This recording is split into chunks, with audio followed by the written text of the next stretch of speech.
할렐루야. 행복한 교회 승리하는 성도 남가주 은혜롭교회 인터넷 예배에 오신 여러분들 주님의 이름으로 환영합니다. 우리 여러분들 그 각자의 처소에서 각자 이렇게 모였지만 우리 옆에 사람하고 좀 하이파이브 한번 하면서 오늘도 은혜 받읍시다 같이 한번 좀 격려했으면 좋겠습니다. 옆에 사람이랑 같이 한번 식구들이랑 하이파이브, 또 하이파이브, 할머니 할아버지들은 손주들하고도 한번 하이파이브 해주시고요. 감사합니다. 고맙습니다. 고맙습니다. 자, 광고 말씀 드리겠습니다. 오늘 우리는 이렇게 참 감사한 마음으로 하나님 앞에 또 모였지만 사실 지금 이 교회 바깥의 상황은 사실 좋지 못합니다. 코로나 바이러스 때문에. 이런 기간에 어떤 사람들은 낙심하고 또 어떤 사람들은 패닉, 그래서 정말로 막 당황해하지만 오늘 여러분들은 믿음으로 이 어려운 시기를 잘 지나갔으면 좋겠습니다. 너희를 향한 계획은 내가 안 하니 하나님께서 말씀하셨습니다. 그래서 주님이 주시는 능력을 가지고 더욱더 기도하면서 말씀에 집중하면서 흔들리지 않는 여러분들이 되셨으면 좋겠습니다. 몇 가지 광고가 있는데요. 사실 노숙자들이 지금 굉장히 또한 어려운 상태에 있다라고 합니다. 그래서 이제 옷이 필요하다라고 하는데 혹시 여러분들 가정에 중고 옷이 있다면은 좀 교회로 가져다 주시면은 그걸 다 같이 모아가지고 좀 노숙자 시설에 좀 도네이션 하려고 합니다. 원래는 지난주에 좀 하려고 했는데 참여하시는 분들이 많지 않아서 한 주간 더 연기하기로 했으니까 여러분들 기억해 주시기 바랍니다. 우리 새벽기도 계속해서 드리고 있습니다. 월요일부터 토요일까지 계속 새벽에 기도해야 하는, 어떻게 보면 그 믿음의 강행군을 하고 있는데요. 수요일과 토요일은 특별히 생방송으로 우리가 진행하고 있습니다. 여러분들께서 좀 같이 많이 참여해 주셨으면 좋겠습니다. 이 생방송으로 하다 보니까 뭐 화면이 끊기기도 하고 또 찬송가를 다시 해야 되고 뭐 어떤 그런 좀 애로사항이 있긴 하지만 여러분들을 그 실시간으로 이렇게 만날 수 있다는 게 참 귀한 시간이라고 생각됩니다. 그래서 수요일날 토요일날 6시는 우리가 다 같이 생방송 새벽 기도에 참여하는 시간이 되겠으면 좋겠습니다. 여러분 이미 또 뉴스 들어서 잘 아시겠지만 사회적 거리두기라든지 아니면 손 씻는 거라든지 정부에서 내려주고 있는 여러 가지 보건에 관한 그 정책들을 잘 따라서 오늘 우리 교회만큼은 특별히 아픈 사람이 없이 이 기간들이 잘 지나갔으면 좋겠습니다. 여러분 기억해 주시고 화이팅 해서 우리 이 시간들을 승리로 이끄는 여러분들이 되었으면 감사하겠습니다.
예, 성경 말씀 우리 같이 찾아보겠습니다. 말씀은 누가복음 23장 44절부터 49절까지의 말씀입니다.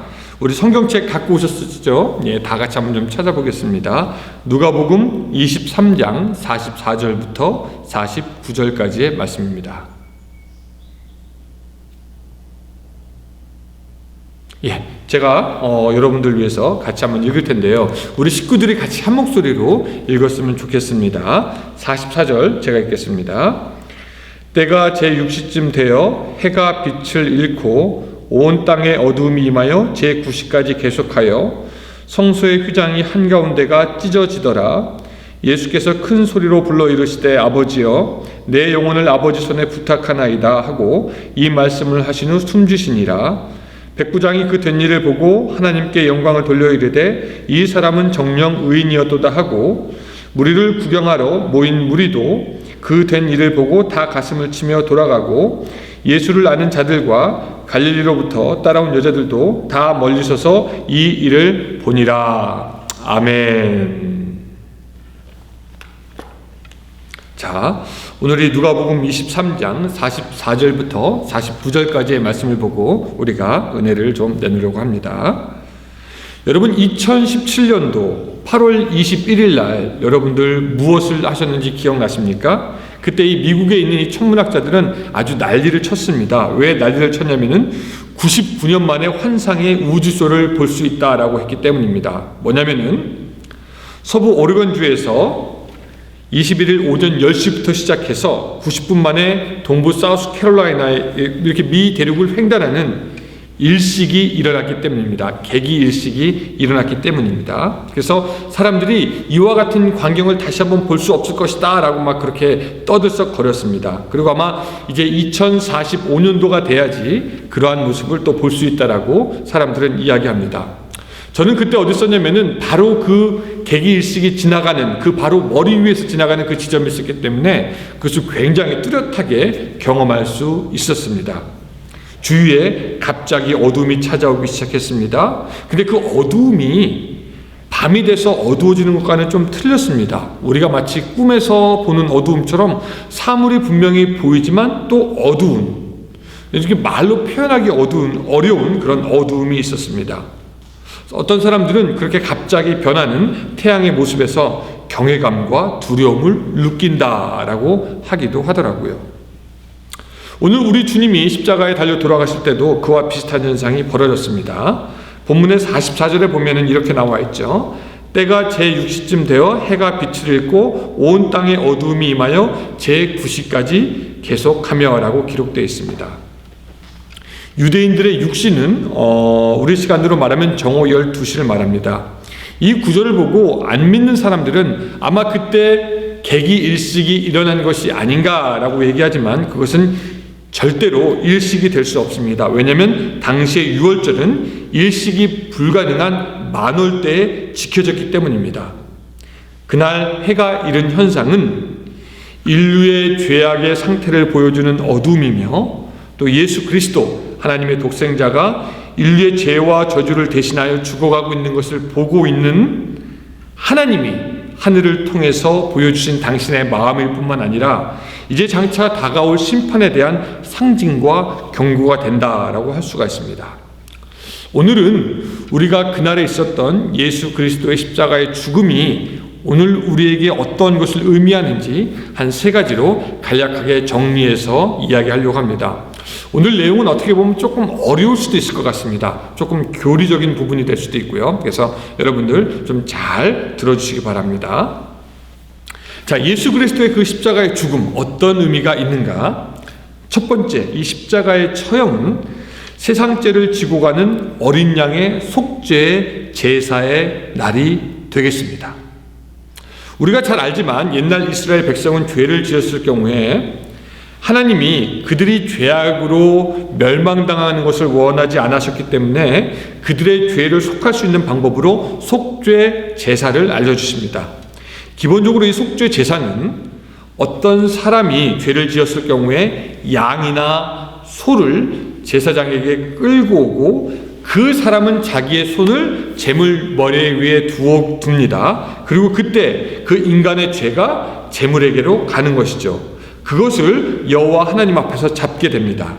그리고 제사장은 그 피를 뿌리고 제단 위에 제물을 불사르게 됩니다.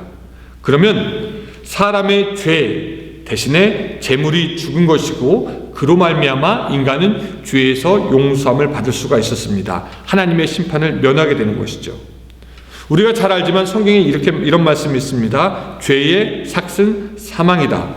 그래서 죄를 지은 사람은 죽어야만 하는데 그 죽음을 동물이 대신하게 하나님께서 속죄 제사를 이스라엘 백성에게 알려주셨다라는 것이죠. 그런데 그 속죄 제사는 완전한 것이 아니기 때문에 사람들이 죄를 지을 때마다 속죄 제사를 지내야만 했습니다. 이것을 히브리서에는 이렇게 말하고 있습니다. 제사장마다 매일 서서 섬기며 자주 같은 제사를 드리되 이 제사는 언제나 죄를 없게 하지 못하거니와 라고 말씀하고 있습니다. 게다가 그 제사를 모르는 이방인들은 제사를 드리지도 못하니까 결국 죄 중에 죽을 수밖에 없었죠.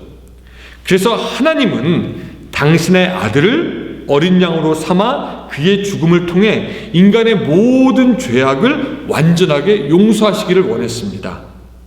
이 세례 요한은 그 하나님의 구원 계획을 알고 있기 때문에 예수님께서 지나가실 때 이런 말씀을 하죠. 세상 죄를 지고 가는 하나님의 어린 양이다라고 이야기를 합니다. 예수 그리스도는 하나님이 그의 백성의 죄를 위해서 속죄 제물로 마련하신 완벽한 희생 제물이 되는 것입니다. 이것을 히브리서에서는 다시 이렇게 얘기합니다. 오직 그리스도는 죄를 위하여 한 영원한 제사를 드리시고 하나님의 우편에 앉으사라고 이야기를 합니다.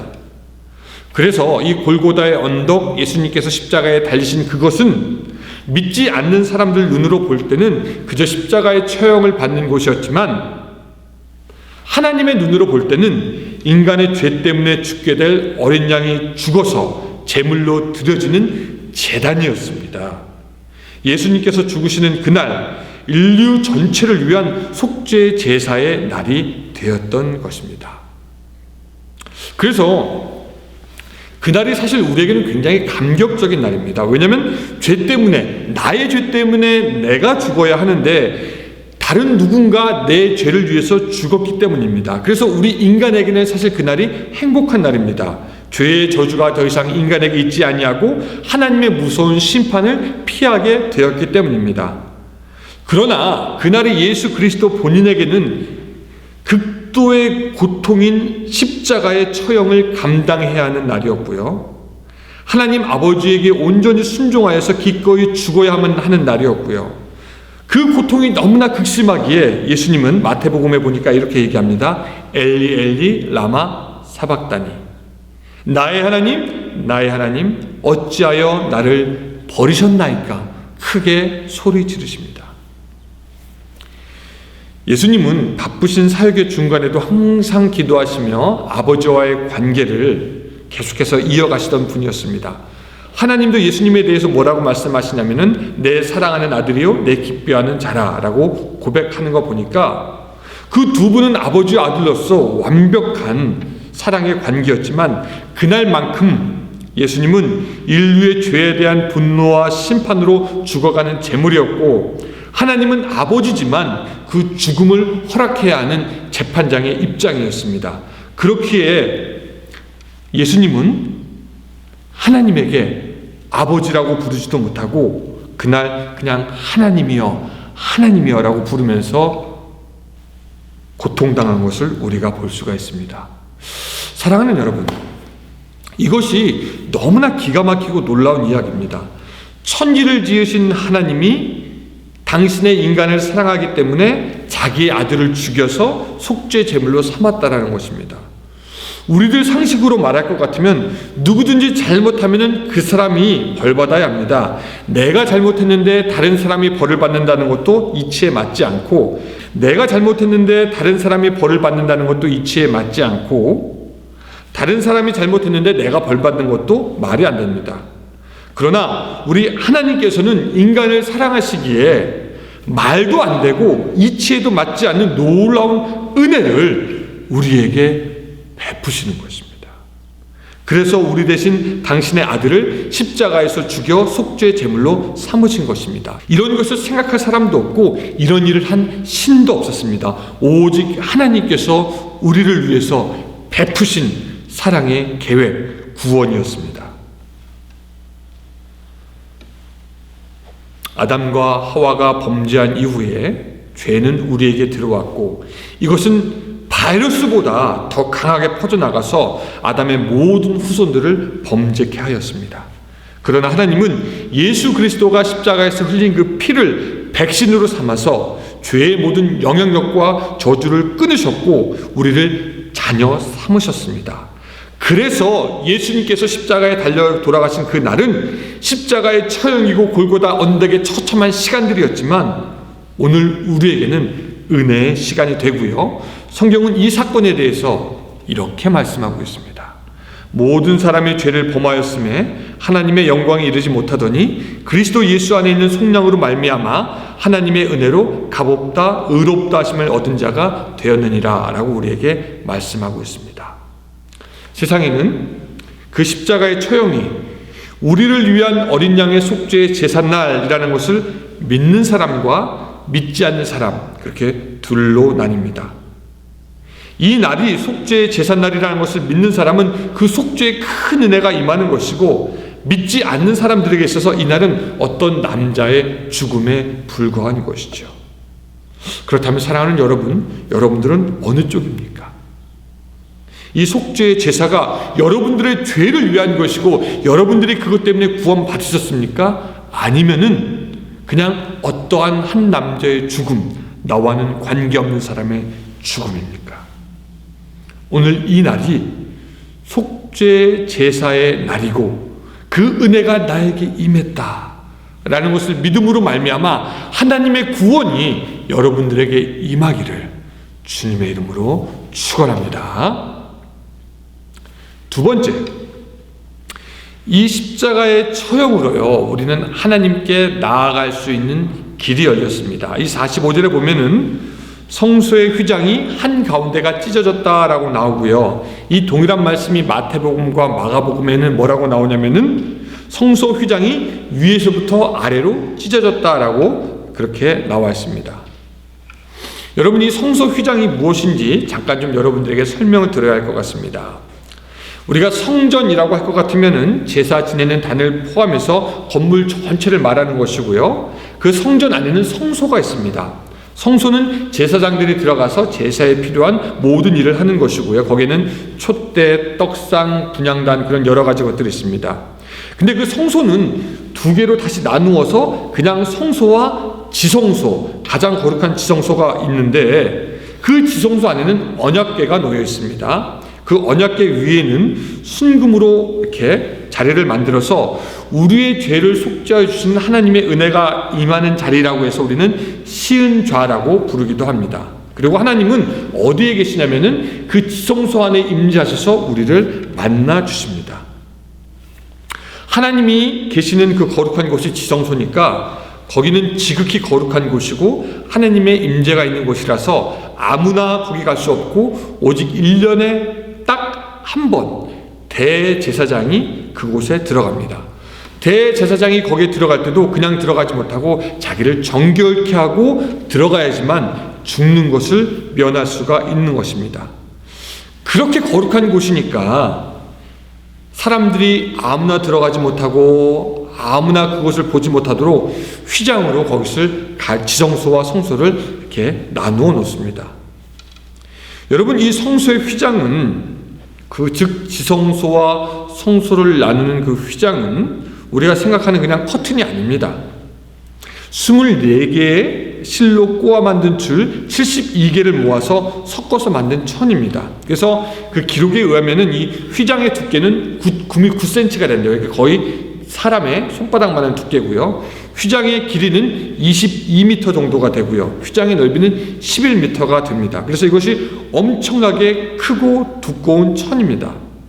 이것을 만들어가지고 성소와 지성소를 나누려고 이렇게 딱 달아야 되잖아요. 그때 기록에 의하면 무려 제사장 300명이 힘을 모아야지 그 휘장을 들어가지고 갈 수 있을 정도라라고 그렇게 얘기합니다. 그런데 예수님께서 십자가에 돌아가실 때 그 크고 무겁고 두꺼운 휘장이 위에서부터 아래로 찢어졌습니다.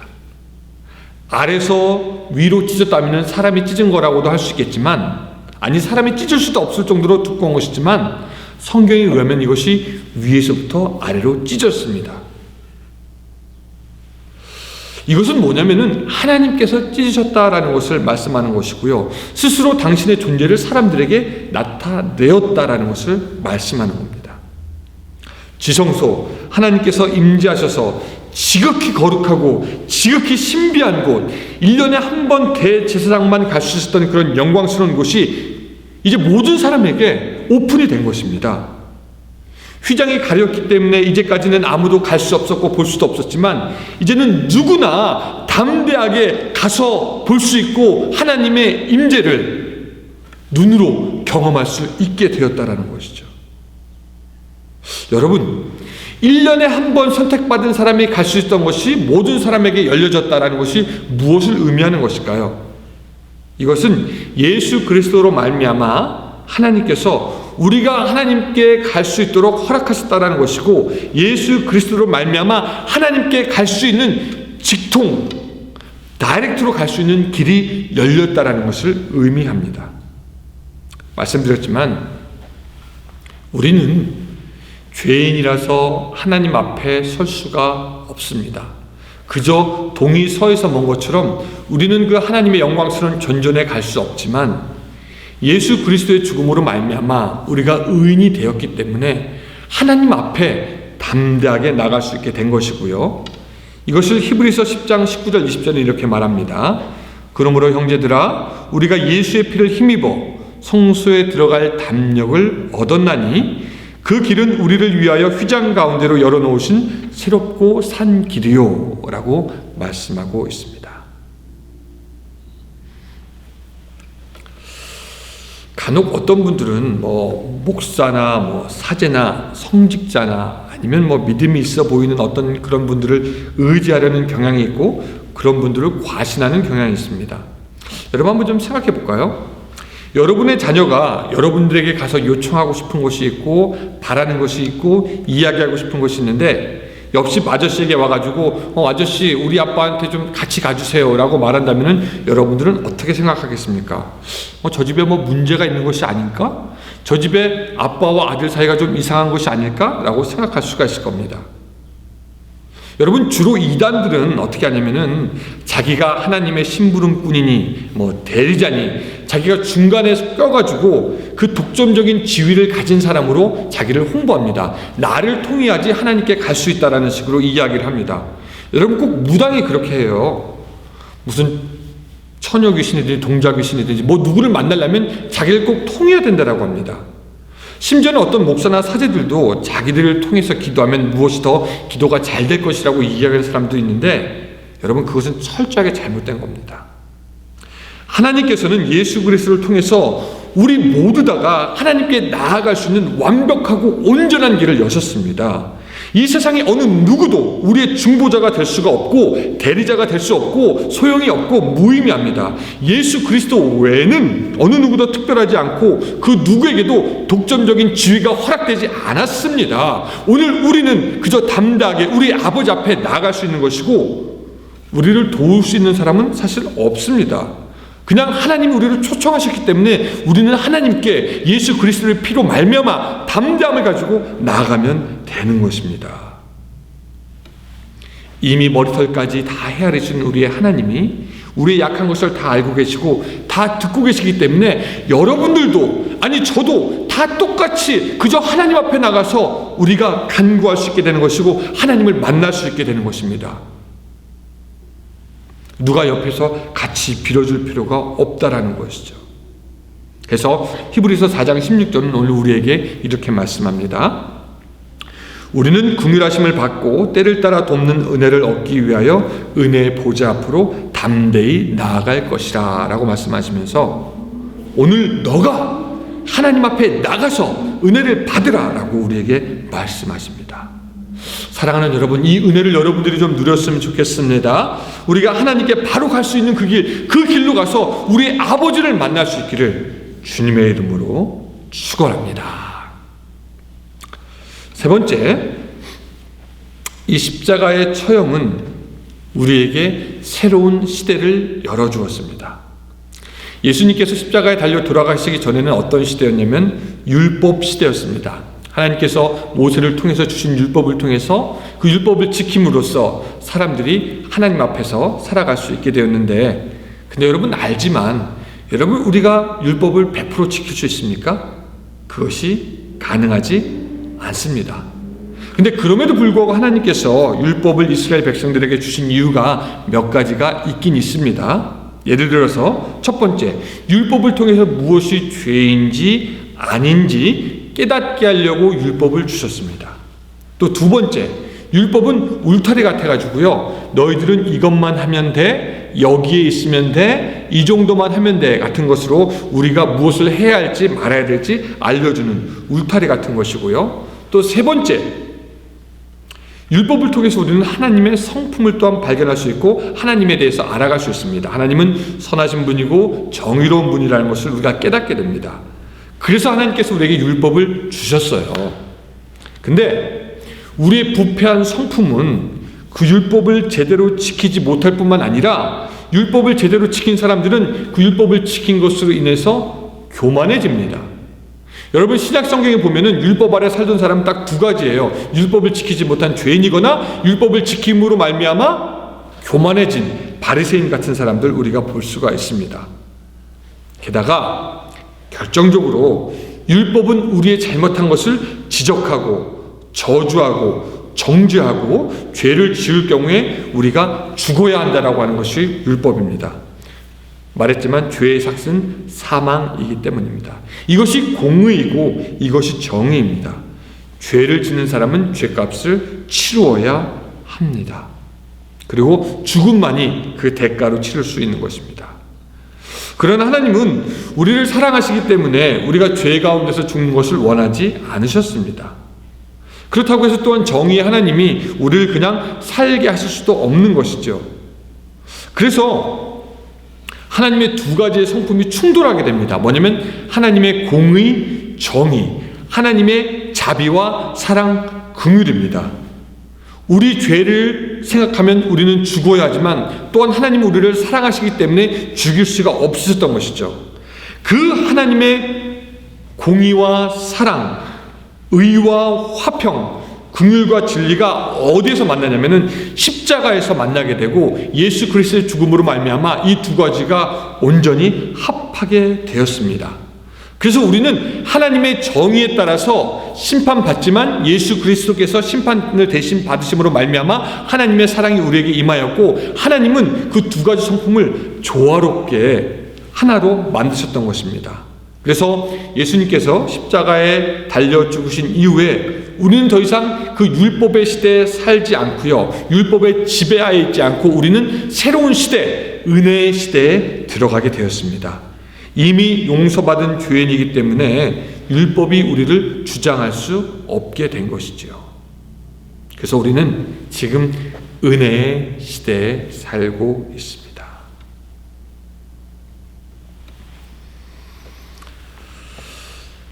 여러분, 예수님께서 십자가에 달려서 형용할 수 없는 극도의 육체적인 고통을 받으셨습니다. 인간이 겪을 수 있었던 가장 극심한 고통 말이죠. 뿐만 아니라 저는 또 예수님께서 죄인 취급당하면서 치욕과 모욕을 당하면서 그것도 어떻게 보면 참 참기 힘든 심적인 고통이 아니었을까라고 생각합니다.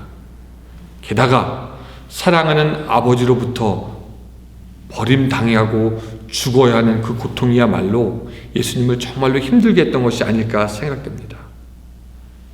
그런데 그 고난 끝에 어린 양의 속죄 제사가 끝났고 우리는 하나님께 직접 갈 수 있게 되었고 이제 율법의 시대가 끝나고 은혜의 시대가 열리게 된 것입니다. 참 흥미로운 게 뭐냐면요, 근데 이렇게 놀라운 일이 벌어졌어요. 제가 말씀드린 이 세 가지 놀라운 일이 벌어졌는데 그것을 깨달을 것 같은 사람은 잘 못 깨닫고 못 깨달을 것 같은 사람은 깨닫습니다. 그것이 이제 오늘 본문 마지막으로 우리가 볼 47절부터 49절까지의 얘기인데, 이 47절에는 백부장이 나옵니다. 로마 군인이고 아마 예수의 십자가의 처형을 담당하던 사람인데, 이 사람이 예수님이 죽는 것을 보고 뭐라고 얘기하냐면 이 사람은 정녕 의인이었도다라고 고백합니다. 마태복음 27장 54절은 더 자세하게 말하는데요, 제가 읽어드릴게요. 백부장과 및 함께하던 예수를 지키던 자들이 지진과 그 일어난 일들을 보고 심히 두려워하여 이르되 이는 진실로 하나님의 아들이도다 라고 하면서 예수 그리스도가 하나님의 아들이라고 고백하게 되는 그런 역사가 이방인들에게 허락되었습니다. 반면에 예수님 주위에 모인 사람들의 반응은 그보다 조금 떨어지는 것 같습니다. 48절 보면은 이를 구경하러 모인 무리도 그 된 일을 보고 다 가슴을 치며 돌아가고, 예수님의 죽음을 슬퍼하는 것 같지만 거기에는 어떠한 믿음의 고백도 없어 보입니다. 그저 마음뿐인 것 같습니다. 재미있는 것은 49절입니다. 제가 읽어드릴게요. 예수를 아는 자들과 갈릴리로부터 따라온 여자들도 다 멀리 서서 이 일을 보니라. 마태복음에 이렇게 나와 있어요. 예수를 섬기며 갈릴리에서부터 따라온 많은 여자가 거기 있어 멀리서 바라보고 있었으나, 예수를 따라다녔다면은, 예수를 안다면은 어쩌면 그들의 고백 가운데서 예수님, 당신이 하나님의 아들입니다. 예수님이 속죄 제사에 세상 죄를 지고 가는 어린 양입니다 라는 고백이 나올 법도 한데, 그들은 멀리 그냥 보고서 바라보고만 있었다라는 것입니다. 예수님께서 십자가에 달려 돌아가신 이 놀라운 사건이 사실은 지금까지도 그 영향력이 있는데, 그것을 보는 사람들의 반응은 다 각각 틀립니다. 어떤 사람은 그 사건을 보고 예수님이 하나님이십니다, 하나님의 아들이십니다, 나를 구원하신 구원자십니다 라고 이야기하고 믿고 고백하고 받아들이고 감사하는 사람이 있는데, 어떤 사람들은 그냥 무덤덤하게 바라봅니다. 이게 뭔가? 이게 어떤 건가? 여러분들은 어떠십니까? 이 놀라운 사건들이 마음속에 받아들여지고 찬성과 감격과 감사와 회개가 나오십니까? 아니면 그냥 여전히 예수 믿던 그 시점부터 지금까지 그냥 무덤덤하게 바라만 보고 계십니까? 여러분들의 심령은 어떠십니까? 여러분, 이 놀라운 일이 2000년 전에 벌어졌는데, 그 사건이 바로 여러분들을 위한 사건이라는 것을 믿었으면 좋겠습니다. 아, 예수님께서 바로 나를 위해서 돌아가셨구나. 그분 때문에 내가 살 수 있구나. 그분 때문에 내가 하나님의 자녀가 되었구나. 이것을 깨닫고 고백할 수 있는 여러분들이 되시길 바랍니다. 이 사순절, 그냥 다른 사순절처럼 그냥 막연하게, 그냥 먹먹하게 그냥 바라보고 지나가는 것이 아니라, 주님 그렇습니다, 주님 때문에 내가 살았습니다 라고 고백하면서 다시 한번 예수님을 생각하고 기억하고 감격하고 감사할 수 있는 그 신앙, 그 백부장이 고백했던 그 신앙이 바로 여러분들의 신앙이 되시기를 주님의 이름으로 축원합니다. 아멘. 우리 다 같이 기도하겠습니다. 하나님, 오늘 우리 주님의 십자가를 통해서 주님이 속죄의 제물 되었던 것과 우리가 하나님께 나아갈 수 있게 되었던 것, 또한 은혜의 시대가 새롭게 열리게 되었다는 것 다시 한번 깨닫습니다. 이 놀라운 사건이 오늘 나를 위한 사건이 될 수 있도록 도와주시고, 이 놀라운 은혜가 바로 나의 은혜가 되어서 구원받은 천국 백성이 될 수 있도록 주여 도와주시옵소서. 그저 멀리서 바라보던 어떤 누구처럼 그냥 예수 그리스도의 죽음을 그냥 바라보고만 있는 것이 아니라, 그 죽음을 나의 삶으로 끌어들여서 예수의 피로 정결케 되는 역사가 있게 하시고 하나님의 자녀가 되는 놀라운 역사가 있도록 주여 도와주시옵소서. 이제는 우리 구주 예수 그리스도의 은혜와 하나님의 사랑과 성령님의 감화감동 역사하심이 예수 그리스도의 죽음이 나의 죽음입니다 라고 고백하며 그 구원의 능력을 받아들이는 모든 성도들에게 함께 하시기를 간절히 축원하옵나이다. 아멘.